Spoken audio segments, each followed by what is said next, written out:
Assalamualaikum warahmatullahi wabarakatuh. Yang terhormat Bapak Anwar Fatoni selaku dosen pengampu mata kuliah Keuangan Mikro Islam serta teman-teman sekalian yang saya banggakan. Pada kesempatan kali ini, saya akan menyampaikan reportase wawancara UMKM dan rekomendasi lembaga keuangan mikro syariah. Perkenalkan, saya Widya Indrasari dengan NIM 21101116014.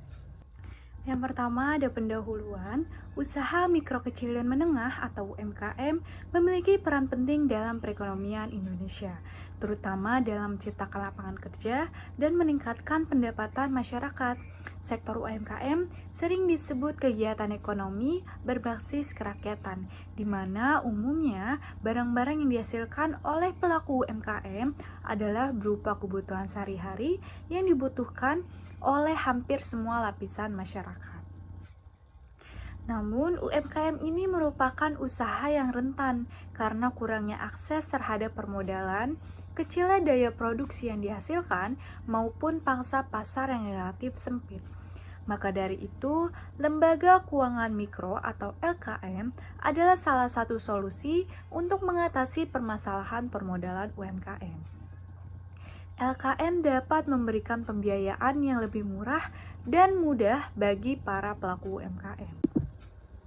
Masuk ke tinjauan teoritis, yang pertama ada definisi UMKM. UMKM adalah singkatan dari usaha mikro, kecil, dan menengah. Istilah UMKM merujuk pada jenis usaha yang memenuhi kriteria tertentu, seperti jumlah karyawan, omset, dan aset yang dimiliki. Menurut Undang-Undang Nomor 20 Tahun 2008, UMKM adalah usaha produktif yang terdiri dari 3 bentuk usaha. Yang pertama ada usaha mikro, di mana usaha ini memiliki aset mencapai 50 juta rupiah dan penghasilan dari usahanya maksimal sebesar 300 juta rupiah. Yang kedua yaitu ada usaha kecil, di mana usaha ini merupakan badan usaha yang berdiri sendiri dan bukan merupakan anak perusahaan atau cabang perusahaan dari usaha menengah atau usaha besar.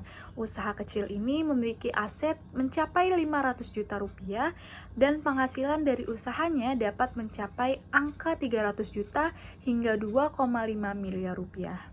Dan yang ketiga yaitu ada usaha menengah, merupakan usaha ekonomi produktif yang berdiri sendiri dan bukan merupakan anak perusahaan atau cabang perusahaan, dan bukan merupakan bagian dari usaha kecil. Usaha menengah ini memiliki aset mencapai 500 juta hingga 10 miliar rupiah, dan penghasilan usahanya lebih dari 2,5 miliar hingga 50 miliar rupiah. Pendapat ini menurut Singgi Muheram Tohadi pada tahun 2017. UMKM memiliki peran penting dalam perekonomian Indonesia, seperti memperkuat sektor ekonomi rakyat, meningkatkan ketahanan ekonomi nasional, serta mengurangi kemiskinan dan pengangguran. Selanjutnya, Lembaga Keuangan Mikro Syariah. Lembaga Keuangan Mikro Syariah atau LKMS adalah lembaga keuangan yang berbasis syariah dan berfokus pada pembiayaan kepada usaha mikro, kecil, dan menengah atau UMKM dengan menggunakan prinsip-prinsip syariah. LKMS bertujuan untuk membantu meningkatkan akses pembiayaan bagi UMKM serta memberikan dukungan dalam pengembangan bisnis dan peningkatan produktivitas. Prinsip-prinsip syariah dalam LKMS meliputi prinsip keadilan, transparansi, keterbukaan, dan penggunaan dana yang halal. Selanjutnya yaitu ada Baitul Mal wa Tamwil atau BMT. BMT adalah lembaga keuangan mikro yang dioperasikan dengan sebuah konsep bagi hasil, mengembangkan bisnis usaha mikro yang bertujuan mengangkat derajat dan martabat serta membela kepentingan kaum fakir, miskin, dan golongan orang tidak mampu. Pendapat ini menurut Nuryanto pada penelitiannya tahun 2015. BMT beroperasi dengan menggunakan prinsip-prinsip syariah dalam menjalankan kegiatan keuangan. Selanjutnya masuk ke pembahasan, terdapat 3 poin yang akan dibahas pada topik kali ini, yaitu ada deskripsi UMKM, keadaan atau hambatan UMKM, serta rekomendasi lembaga keuangan mikro syariah. Deskripsi UMKM. Mitra UMKM berikut termasuk dalam kategori UMKM Mikro. UMKM Mikro adalah usaha kecil dengan skala produksi dan usaha yang relatif kecil. Jumlah karyawan tidak lebih dari 10 orang dan aset tidak lebih dari 50 juta rupiah. Adapun modal awal yang dimiliki oleh mitra UMKM ini sebesar 10 juta rupiah, lalu penghasilan perharinya sebesar 100.000 hingga 250.000 rupiah. Selama menjalankan usahanya, beliau belum melakukan pembukuan keuangan secara komprehensif dan terkadang penghasilan ataupun pengeluaran masih tercampur dengan uang pribadi. Adapun tips yang saya berikan kepada mitra UMKM ini yaitu yang pertama, untuk memisahkan rekening usaha dan rekening bisnis. Yang kedua, melakukan pencatatan keuangan. Dan yang ketiga, menentukan prioritas dari penggunaan dana. Lalu, adapun kendala yang dirasakan oleh mitra UMKM selama menjalankan usaha ini, pemilik usaha kerap mengalami kesulitan pada permodalan. Ketika pendapatan yang diperoleh terbilang sedikit, dengan demikian penjual sulit untuk menambah atau membeli jenis-jenis komoditas yang akan dijualnya.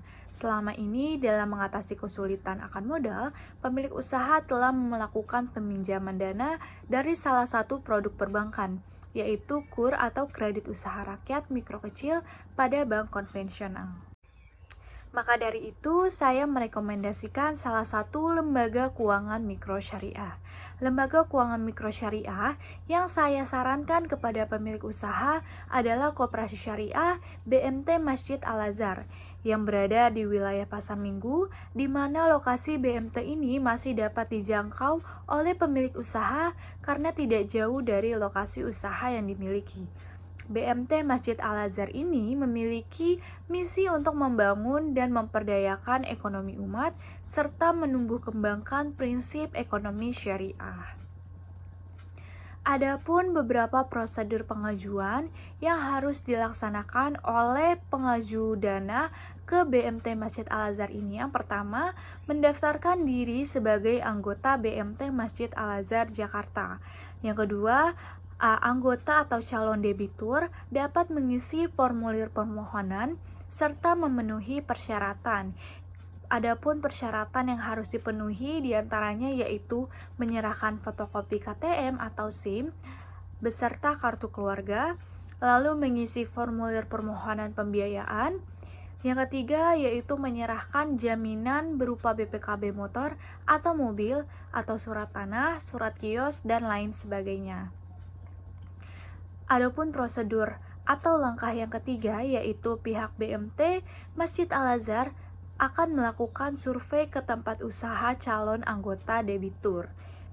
Yang keempat, pihak komite akan melakukan pemeriksaan terhadap laporan dari survei dari pihak BMT Masjid Al-Azhar.